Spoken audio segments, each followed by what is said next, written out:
All right, let's talk to Democratic Senator Chris Murphy of Connecticut. He serves on the Foreign Relations and Appropriations Committee. He's also the author of the new book, Crisis of the Common Good, The Fight for Meaning and Connection in a Broken America. I want to get to the book in a moment, but let us start with this anti-weaponization fund.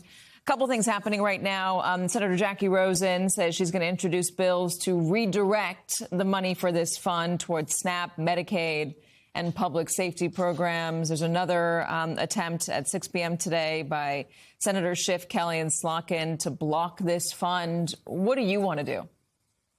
Well, I think the fund is illegal. I don't think it's going to be able to go forward, but we clearly have the chance to put Republicans on record. As you know, they want to pass this big immigration funding bill.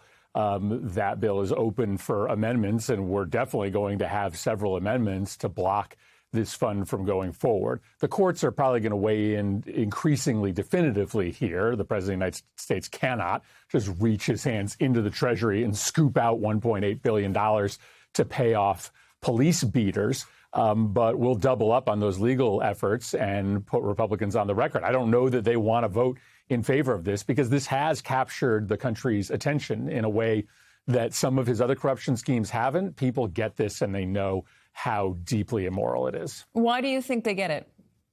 I think because it's happening right at the same time that these prices are going up and up and up, and they're all being caused by Donald Trump. And so I think people are like right now as they go to fill their gas tanks up saying to themselves, like, wait a second, it seems like the only thing he's working on are schemes to enrich himself or to support himself politically. He's doing nothing to end the war in Iran. He's doing nothing about gas prices. So this one's pretty simple to understand, just giving himself your taxpayer dollars. But it also happens at a time when people think he should be working on problems that they're facing. So you're going to have the Secretary of State, Marco Rubio, in front of you tomorrow. You're going to see him twice talking about the war, both in foreign relations and appropriations. The president is really confusing about where we are with this war. Today he said, I don't care. I couldn't care less about the idea of negotiations falling apart. 42 minutes later, after this CNBC interview where he said that, he posts this on his Truth Social. Talks are continuing at a rapid pace with the Islamic Republic of Iran. Is this intentional for him to be all over the place? Is it a negotiating tactic? Mm-hmm. What is your sense as a person on foreign relations about what exactly is going on?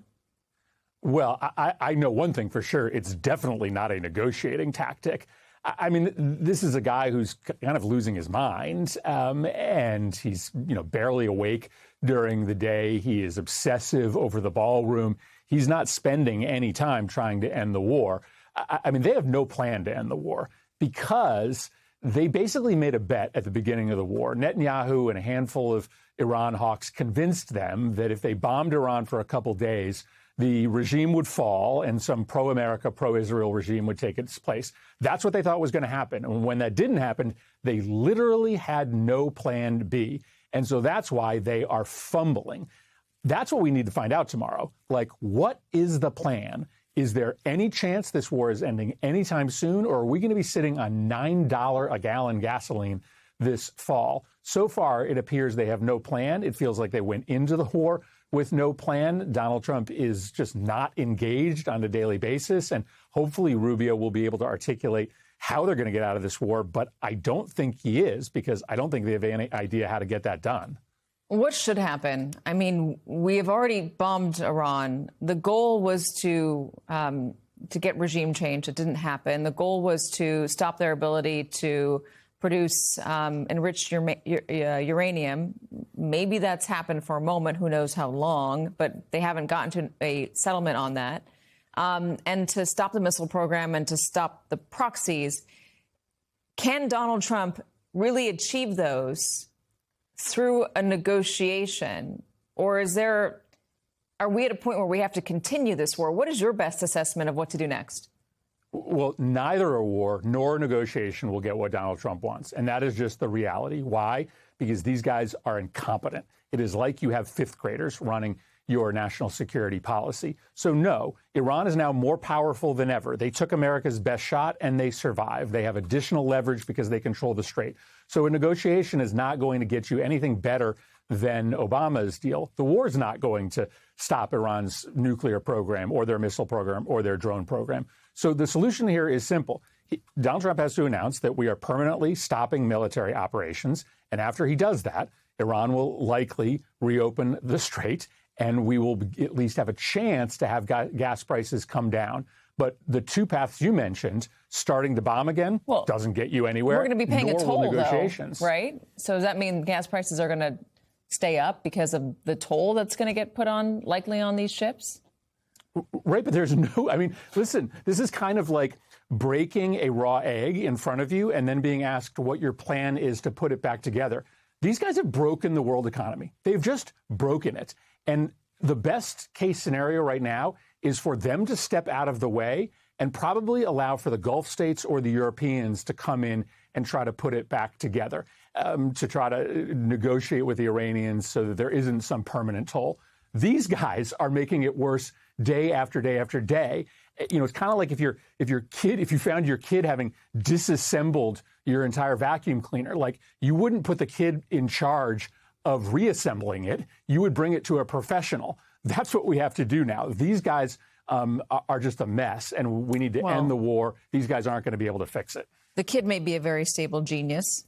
In that case, you might let him keep it. I want to ask you about the Democratic Party. I don't know if you listened to the last conversation, but the knock on the party right now is that they're very anti-Trump. They're going after him, as Jon Ossoff is, for the slush fund, for not taking care of the American public, for gas prices. You just mentioned that. But the knock on the party is that they don't have a big idea for what they stand for and what they want to do. You have a book out assessing the problems in America. You talk about the 6 cults. What is what's your conclusion? What's the solution for how we get out of this? Yeah, so this book is about the crisis that came before Donald Trump. Donald Trump is the main character, but this country has been falling apart spiritually for a long time. People are more unhappy. They are more lonely than they have been in a generation. And this book talks about that spiritual crisis and what we have to do to make people feel happy and powerful again. And it's not beating Donald Trump. That's essential, but it's not actually the complete story. Let me give you an example of how this ties into the Democratic agenda. People feel powerless today. They really do, in the economy, but also in our politics. They think our politics is bought off by billionaires and corporations, and they're right. And that makes them feel pretty lonely when they wake up in the morning to have no voice in their government. So I would love for the Democrats to make the eradication of billionaire and corporate money like a number 1 or number 2 issue, to say that if you elect us on day 1, we're going to pass everything that we can to crack down on the billionaires' control of government, like forcing disclosures of all of their contributions, ending insider trading in Congress. Those are the kind of things that are good policy, but they also speak to the spiritual crisis in the country, where people feel like they are out of control of their lives. We need to create, as I argue, a common good economy where profit isn't the only thing that matters, but also a common good government. And Democrats could start on that agenda by saying, if you elect us, our number 1 priority is going to be purging corporate and billionaire influence from our politics. That's something we could be for. I want to just end with Graham Plattner. I know you've already talked about it, but I'm curious if you think the issues that he's facing and that he's combating are larger than the scandals that he's faced, and there have been a lot of scandals now. Why don't you think voters care, I guess, about all of these scandals in the Democratic Party? Are we entering a new era where it's not so much about the mistakes you've made and maybe the imperfections in your personal life, to put it nicely, and more about being authentic and honest? I mean, is that what we should take away from Graham Plattner not cratering in the polls on the Democratic primary? Yeah, I don't know. It's a good question. I haven't seen what Plattner has said about these latest disclosures, but I did see what he said about the things he had posted on Reddit. Some of them were offensive, but he was really honest about the place that he was in his life when those things happened, about his remorse. And I think the reason that he is still leading in the polls by a wide margin in Maine is because He is flawed, and he's been honest about that. But character also comes in how you stand up to corruption, how you stand up to a country that is being bought. And I think people see him as somebody that has been pretty honest about the big things we need to do to fix our country. He's running against somebody that seems to have enabled corruption. And that contrast seems to really matter in Maine right now. All right, Senator Chris Murphy, really good to have you. Congrats on the new book. Again, there are 6 cults. Do you address them all and ways to break free of them? Appreciate your time, sir. Thank you.